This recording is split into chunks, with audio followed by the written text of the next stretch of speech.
Mister ladies மெய் என்பவர்களுக்கு உங்கள் பாரம்பரிய வைத்தியர் உங்கள் ராஜசூரியன். அற்புதம் ஆனந்தம் மெய் என்பவர்களே, நிறைய பேர் என்கிட்ட கம்ப்ளைண்ட் சொல்றாங்க. நிறைய பேர் ரொம்ப மனம் விட்டு என்கிட்ட பேசுறாங்க. அவங்களுக்கு அந்த மாதிரி ஆட்கள் நிறைய பேர் இருப்பீங்கல்ல, என்கிட்ட பேசுனவங்க பேசாதவங்க நிறைய இருப்பீங்க. அவங்களுக்கான பதிவு தான் இது. இழந்த ஆண்மையை பெறுவது எல்லாருக்கும் இது ரகசியம். நிறைய பேர் வெட்கப்படுவாங்க. அதே மாதிரி இழந்த பெண்மையை பெறுவது, அதையும் நம்ம பேசி ஆகணும். நிறைய பேருக்கு 40 வயசுலயே அவங்க மாதாவிடாய் போயிடும். ஒரு பெண் மாதாவிடாய் நின்று போகுதுன்னா முதுகண்ணியாக மாறுகிறார்கள் தான் சத்தியமான உண்மை. மாதாவிடாய் நின்று போயிட்டா அவங்க ஆரோக்கியம் முடியுது. பெண்மைத்தன்மை இழந்து விடுகிறார்கள் என்று பொருள். முதல்ல புரிஞ்சு கொண்டீங்க. சில பெண்மணிகள் இருப்பாங்க 55 வயதிலும் கூட மாதாவிடாய் போயிட்டு இருக்கும். உண்மையிலே ஆரோக்கியமானவர்கள் அவங்க. நல்லா புரிஞ்சுக்கணும். பெண்களே, உங்களுக்கு ஆரோக்கியம் சிறப்பா இருக்கு அப்படின்னா மாதாவிடாய் நிற்காமல் இருந்தால் வயதாகி கூட நீங்க அது வரைக்கும் மிகுந்த ஆரோக்கியத்தோடு இருப்பதாக பொருள். உங்க பெண்மைத்தன்மை சிறப்பாக இருக்கிறது என்று பொருள். ஆண்கள் அதே மாதிரிதான். நிறைய பேர் சொல்றீங்க இந்த மாதிரி ஆண்மைத்தன்மை அற்று போய் விடுகிறது, முன்போல் இல்லை, இப்படியெல்லாம் நம்ம சிரமப்படுறோம் அப்படின்னா சொல்லக்கூடிய சின்ன பசங்களே இன்னைக்கு வர்றாங்க. காரணம் இன்றைக்கு தவறான புரிதல், தவறான உணவு முறை, தவறான பழக்க வழக்கங்கள். அப்படின்னா நான் வேற ஒன்றும் சொல்லலை. இரவு கண்வெடிப்பது, நீண்ட நேரம் கண்வெடிப்பது, அந்த தவறான உணவு முறை பழக்க வழக்கத்தினால்தான் அந்த மாதிரி ஆகுது. அப்ப இந்த விஷயங்கள் நீங்க மாறுபடணும். சரி, ரைட்டு. இப்ப விஷயத்துக்கு வந்துருவோம். அப்ப ஆண்மை பலம் பெறுவதும் பெண்மை பலம் பெறுவதும் எப்பொழுதுமே அந்த இளமை இன்பத்தை கட்டி காப்பதும் எப்படி? அப்ப என்ன செஞ்சா, என்ன மாதிரி சாப்பிட்டா இயற்கையாக, நீங்க என்ன சொல்றீங்களே சார், இயற்கையான உணவை வைத்தே உடலை வளப்படுத்தலாம்னு சொல்லி, அப்ப என்ன செஞ்சா பரவாயில்ல, அதுதான் சொல்ல போறோம். அப்ப எவ்வளவோ விஷயங்களை சொல்லியிருக்கோம். இப்ப பாருங்க, ரொம்ப ரொம்ப ஒரு அற்புதமான ஒரு விஷயத்த, ரொம்ப எளிமையான விஷயத்த நான் உங்களுக்கு சொல்ல போறேன். என்ன மாதிரி செஞ்சுக்கலாம் அப்படின்னா, உணவுல நீங்க அதிகமா எப்படி பண்ணணும், அதாவது ஒரு 15 தினங்கள்லயே மாற்றம் ஏற்பட்டு 15 நாள் 15 நாள்லயே ஒரு ஆண்மை பலம் பெறக்கூடிய ஒரு வாய்ப்பு. எந்த மருந்துமே இல்லாம உணவு மூலமாவே என்ன செய்யணும்? மரவள்ளி கிழங்குன்னு ஒரு கிழங்கு இருக்கு. அந்த மரவள்ளி கிழங்க உணவா நீங்க எடுக்கணும். சுகர் கம்ப்ளைண்ட் உள்ளவங்களும் எடுக்கலாம், தப்பில்லை. அந்த மரவள்ளி கிழங்க வேக வச்சு பிசைஞ்சு, இப்ப கேரளாவில் இருக்கவங்கலாம் அது பல்வேறு விதமா கட்டி சாப்பிடுவாங்க. இது ஆண்மை பலத்தை அதிகப்படுத்தக்கூடிய ஒரு அருமருந்து. எப்படின்னா, அதை வேக வச்சுட்டு அதை பிசைஞ்சு நீங்க பொடி மாஸ் மாதிரி, நம்ம எப்படி இந்த உருளைக்கிழங்க பண்ணுவோமோ அது மாதிரி மரவள்ளி கிழங்க நல்லா வேக வச்சிடணும். அதை தாளிக்கிறதுக்கு வெந்தயமும், நல்லா புரிஞ்சுங்க, கொஞ்சம் வெந்தயம் சீரகம் போட்டு தாளிக்கணும். அதை கருவேப்பிலையெல்லாம் போட்டு தாளிக்கணும். சின்ன வெங்காயம் சேர்த்துக்கணும், அவசியம். சின்ன வெங்காயம் சேர்க்கணும். சின்ன வெங்காயம், சீரகம், வெந்தயம், அப்புறம் கருவேப்பிலை, இதை போட்டு தாளிச்சுட்டு நீங்க அதுல ஆட்டோமேட்டிக்கா இதை போட்டு கிளறிட்டீங்கன்னா அவ்வளோ ஒரு டேஸ்டா இருக்கும். எண்ணெய் மட்டும் நீங்க நல்லெண்ணெய் யூஸ் பண்ணணும். நல்லெண்ணெய் பயன்படுத்திங்கன்னா ரொம்ப டேஸ்டா இருக்கும். இது காலை உணவாகவே நீங்க சாப்பிடலாம். இதை ஸ்பூன்ல எடுத்து பொங்கல் மாதிரி இருக்கும். நல்லா பொங்கலுக்கு நிகராக அதை நீங்க சாப்பிடலாம். காலை உணவு, முழு உணவே இது. ரைட். அதே மாதிரி மதிய உணவு சாப்பாடு, உருளைக்கிழங்கு இருக்கு பார்த்தீங்களா, உருளைக்கிழங்கு பொடிமாஸ். சரி, சுகர் நோயாளிகள் எடுக்கலாம்னா வெந்தயம் போட்டு தாளிக்கணும்.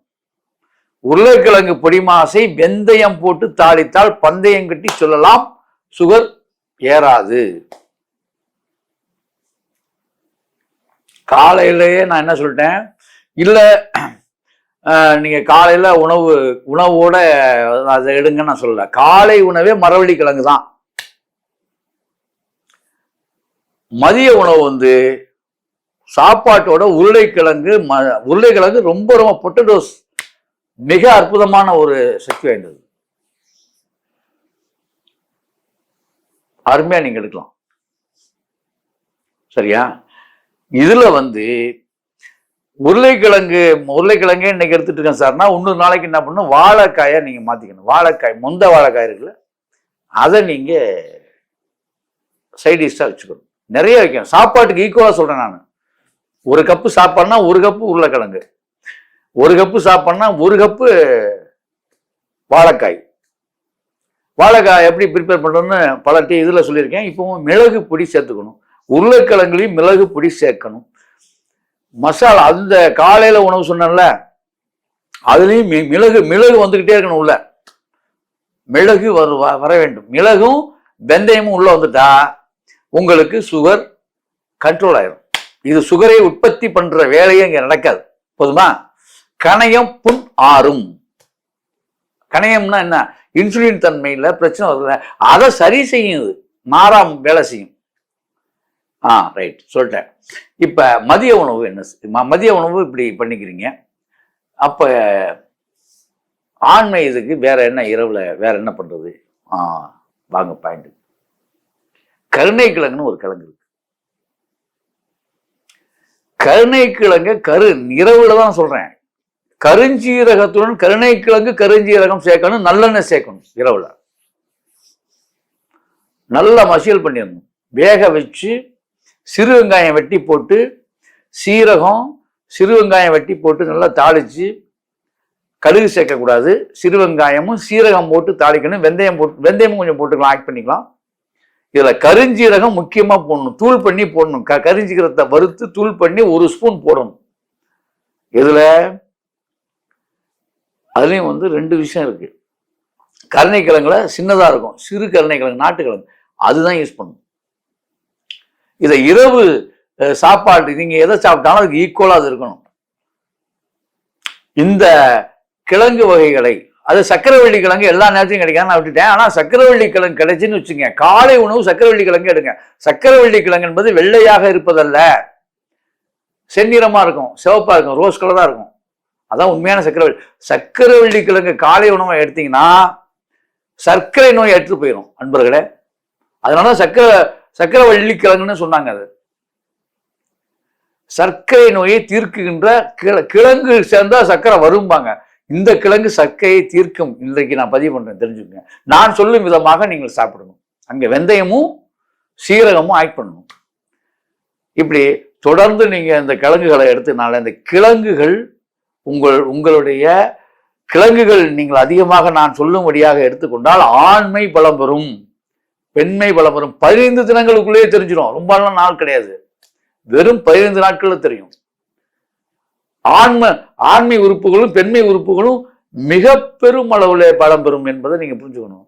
சோர்வுத்தன்மை நீங்கிரும், உடம்பு சுகம் பெறும். அது மட்டுமல்ல, நீங்க மாமிசம் இறைச்சியெல்லாம் சாப்பிட்டாதான் சத்து வருவீங்களா, இந்த கிழங்குகள் மிகப்பெரிய போசாக கொடுத்துரும். உடல் வலி தீர்ந்துடும் உங்களுக்கு, உடம்பு வலிக்காது. முதல்ல எவ்வளவு பெரிய வேலை செஞ்சாலும் களைப்பு தீர்த்துரும், ஞாபகம் வச்சுங்க. ஆனா அப்ப இதெல்லாம் செஞ்சுட்டு சும்மா ஆனா ஒரே ஒரு சின்ன விஷயம் மட்டும் படிச்சுங்க. இந்த கிழங்குகள் சாப்பிடும் பொழுது மட்டும் இஞ்சி பூண்டு கண்டிப்பா அதுல சேர்த்துக்கணும். அது நான் முதல்ல சொல்லிட்டு கொஞ்சம் சேர்த்துக்கணும். எதுக்குன்னா இந்த தசை பிடிப்பு, வாயு பிடிப்பு உங்களுக்கு வராமல் இருக்கு. வேற ஒண்ணுமே பிரச்சனை கிடையாது. இஞ்சி பூண்டு சேர்த்தீங்கன்னா முடிஞ்சு, லைன் கிளியர். கொஞ்சம் வாக்கு இருக்கணும் கொஞ்சம், அவ்வளவுதான். அதுக்குன்னு செயின் எடுத்து காலையில எழுந்திரிச்சுலாம் போயிட்டு இருக்க வேண்டாம். உட்காந்துட்டு இருக்குன்னா நின்றுக்கிட்டு போயிட்டு வந்துகிட்டு இருங்க, அவ்வளவுதான். உடம்பு அசைவுகளோட இருக்கணும், இவ்வளவுதான். வெந்நீர்ல குளிக்கணும், வெந்நீர் தான் குடிக்கணும். அந்த இவர்கள் மட்டும் என்ன செய்யணும்னா, இந்த 48 நாளைக்கு கிழங்கு சாப்பிட்றீங்களா, ஓமம்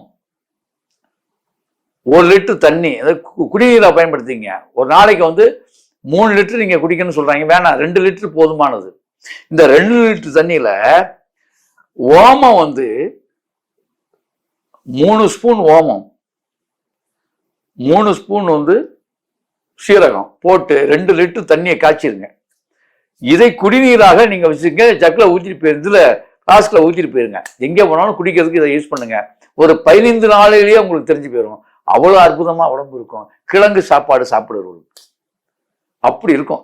ஆகவே இப்படி சாப்பிட்டு அப்படி வாழுங்கள். அற்புதம், ஆனந்தம்.